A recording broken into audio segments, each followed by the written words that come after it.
Film Walid adalah cerminan akidah yang sulit. Cosplay Walid dulu ya kan? Krisis akidah di negeriku tercinta di saat kami menyuarakan tauhid. Namun ada saja yang masih berbuat syirik. Walau dirinya mengucapkan 2 kalimat syahadat yang valid, namun amalannya seperti Walid. Hal ini terbukti. Ada yang bertauhid dalam segi rububiyah Allah. Seperti ia meyakini bahwa yang menciptakan, memelihara dan mematikan itu adalah Allah. Namun anehnya tauhid uluhiyahnya atau tauhid ibadahnya salah. Seperti meyakini berdoa di makam, laut, gunung, atau pohon lebih afdol dibandingkan berdoa di tempat yang Rasulullah contohkan. Hal itulah yang membuatnya syirik dalam uluhiyah. Dan hal inilah yang membuat pelajaran tauhid itu terbagi. Ada tauhid rububiyah, uluhiyah, dan asma wa sifat. Fungsinya untuk mengkoreksi di mana tauhidnya yang bermasalah. Namun nyatanya kami sebagai pendakwah malah didemo dan dianggap biang masalah. Inilah realita bahwa kerusakan akidah masih tetap ada jika ngajinya salah. Dan anehnya, yang sesat dianggap membawa selamat. Yang sesuai sunnah Nabi malah dicap Wahabi. Dan lebih aneh lagi, sesuatu yang salah tetap saja ada yang bela dengan mengatasnamakan pendapat ulama yang berbeda. Ikan sepat, ikan teri, lo berempat, gue sendiri. Kalau cinta tak direstui, dedek bayi jadi solusi. Dedek bayi jadi solusi. Tengok nyatanya, katanya, film Walid katanya menyesatkan dan mencemarkan ulama. Tunggu, ulama yang mana nih? Yang ini. Pada sembrono, iki jamane wes.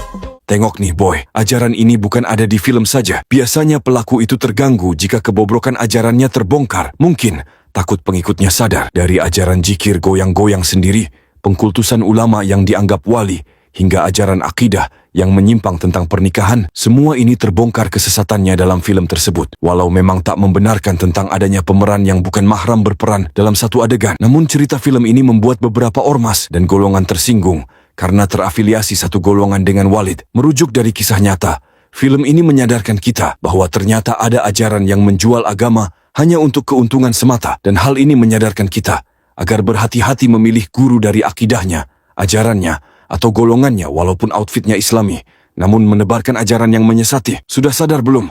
Kira-kira kalau di Indonesia si Walid ini berasal dari tarekat dan golongan mana ya? Aku tersesat dan tak tahu arah jalan pulang. Lah, dia ngaku.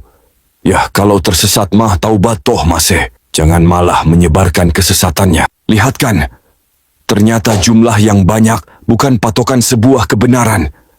Di antara prinsip jahiliyah, mereka percaya bahwa standar kebenaran adalah jika banyak yang menganutnya. Itulah yang jadi pembenaran ahlul bid'ah. Sedangkan mereka melihat kebatilan atau sesatnya, sesuatu dilihat dari keterasingan dan pengikutnya yang sedikit. Padahal Allah Ta'ala menegaskan bahwa yang sesat justru yang banyak. Allah Ta'ala berfirman, dan jika kamu menuruti kebanyakan orang-orang yang di muka bumi ini, niscaya mereka akan menyesatkanmu dari jalan Allah. Mereka tidak lain hanyalah mengikuti persangkaan belaka, dan mereka tidak lain hanyalah berdusta terhadap Allah. Surat Al-An'am ayat 116. Pelajarilah antara pasukan Fir'aun dan pasukan Nabi Musa alaihi salam. Kira-kira lebih banyak mana pasukannya? Di zaman Nabi saja, mayoritas kisah yang meriwayatkan bahwa jumlah kaum muslimin lebih sedikit dibandingkan musyrikin. Jadi, apakah yang kaya begini mau dijadikan patokan beragama? Empeten ojo kebacut, bacut puncake poso niku ngempet.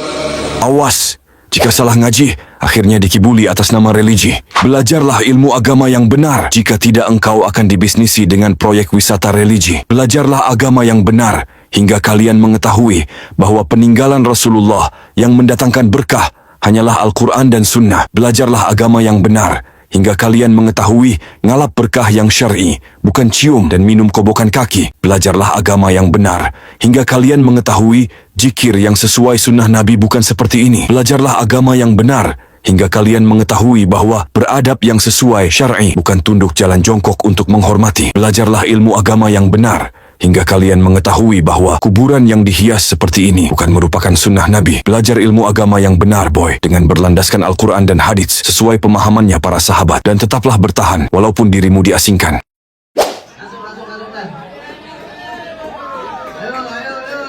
Duh, gimana ya? Kenapa sih ajaran begini ada pada golongan kalian? Hal inilah yang tak pernah ada di kota Nabi. Dua kota suci Mekah dan Madinah yang terjaga. Tak pernah terlihat ulama dari kota Nabi yang diambil berkahnya dengan cara demikian. Cara mengambil berkah yang diajarkan Nabi adalah duduk di majelisnya.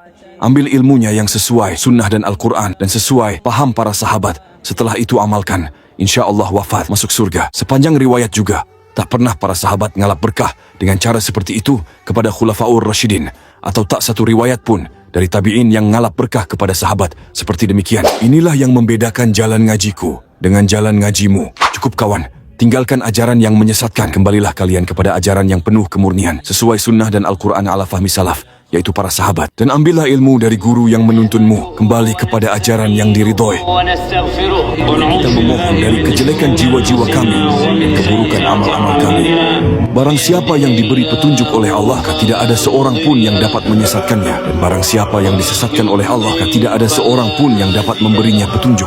Saya bersaksi bahwasanya tiada ilah yang hak untuk disembah, serta Muhammad sallallahu alaihi wasallam adalah utusan Allah. Wahai orang-orang yang beriman, bertakwalah kepada Allah dengan sebenar-benar takwa, dan janganlah kamu mati kecuali dalam keadaan Islam. Wahai sekalian manusia, bertakwalah kepada Tuhanmu yang menciptakanmu dari satu jiwa dan menciptakan dari satu jiwa ini pasangannya dan memperkembangbiakkan dari keduanya kaum lelaki yang banyak dan kaum wanita. Bertakwalah kepada Allah yang dengan namanya kamu saling meminta satu sama lain. Peliharalah hubungan silaturahim. Sesungguhnya Allah senantiasa menjaga dan mengawasimu. Wahai orang-orang yang beriman, bertakwalah kepada Allah dan ucapkanlah perkataan yang benar. Niscaya Ia akan memperbaiki untuk kalian amal-amal kalian dan akan mengampuni dosa-dosa kalian. Dan barang siapa yang mentaati Allah dan Rasulnya, maka baginya kemenangan yang besar.